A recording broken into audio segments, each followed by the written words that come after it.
to support the platform just in case anything like this happens again, you can do it by way of PayPal, Patreon, Cash App, and also by the Anchor.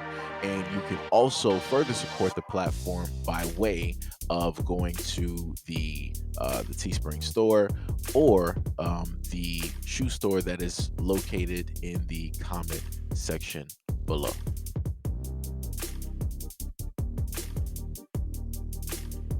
Days after the release of United States basketball star Brittany Griner from imprisonment in Russia, Democratic and Republican United States lawmakers will introduce legislation on Tuesday to establish March 9th as an annual day to remember Americans detained abroad.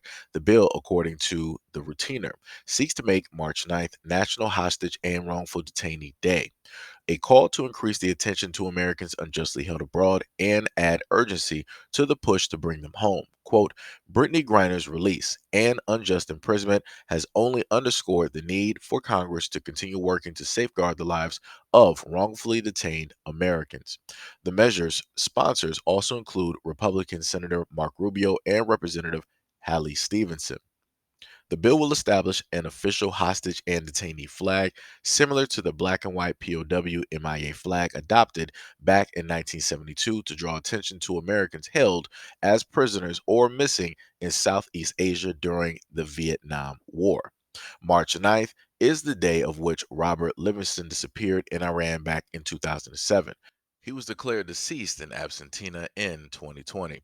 President Joe Biden on Thursday announced a prisoner swapping involving Griner and two-time Olympic gold medalist and Women's National Basketball Association and arms dealer Victor Bout. Griner's February arrest in Moscow on charges of possessing vape cartridges containing cannabis oil triggered a surge of support from fans, celebrities, and politicians calling for her release and criticizing Biden administration for not doing more. The administration has been unable to secure the release of former Marine Paul Whelan, who was jailed in Russia back in 2020 on spy charges. The United States does not provide an official figure on how many of its United States citizens are held abroad, but the James W. Foley Legacy Foundation, named after an American journalist abducted and erased in Syria, says more than 60 United States citizens are wrongfully detained in about 18 countries. All right. I'm gonna just look at this a little bit differently.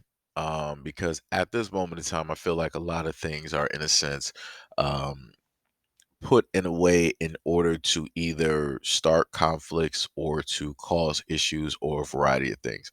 Like I said, I tend to view a lot of these things now like social media, where a lot of it is doctored in order to um, get people involved and to potentially care about certain things. Like I said, before, the whole thing dealing with the war was just about those, two groups on that side of the planet. Really didn't have anything to do with the United States.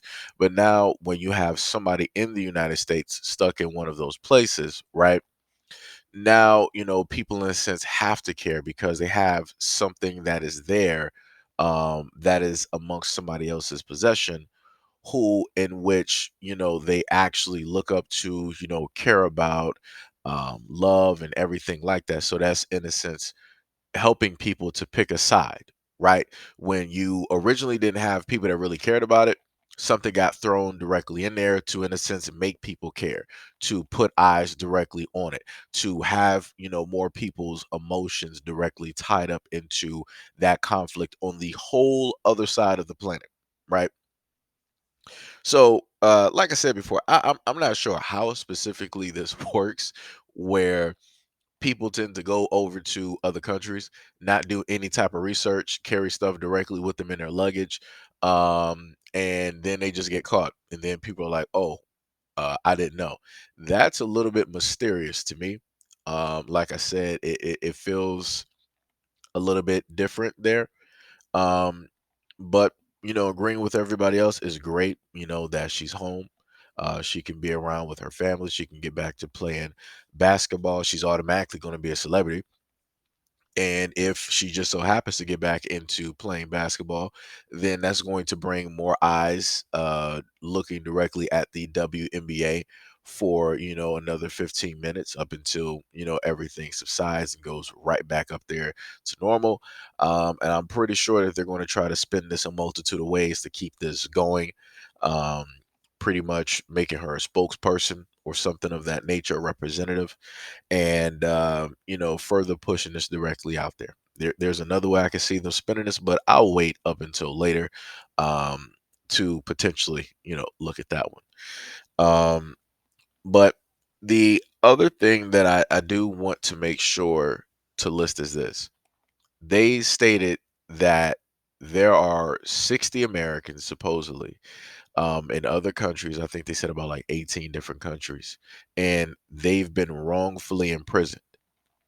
They even stated that they have people that either were a part of war or, claims were made that they were spies. They still have not gotten those people directly out, but they were able to get a basketball player directly out of one of those situations. I'm a little bit confused.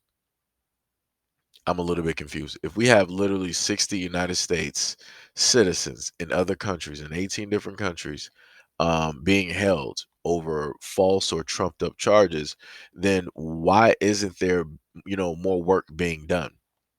So you mean to tell me that you have to be a basketball star, you have to be some form or type of a celebrity in order for the United States government to actually legitimately care? That's a little bit jacked to me. That is quite jacked. Like I said, I feel sorry for the other Americans that are trapped directly in those other countries and they've been in prison for, God knows how long. And, you have the United States government really not doing anything. To my knowledge, I feel like the United States government has done more on this than they have in the recent years on other people that have been in prison. Remember, in the article, they stated that one guy, they just what counted him as deceased in 2020.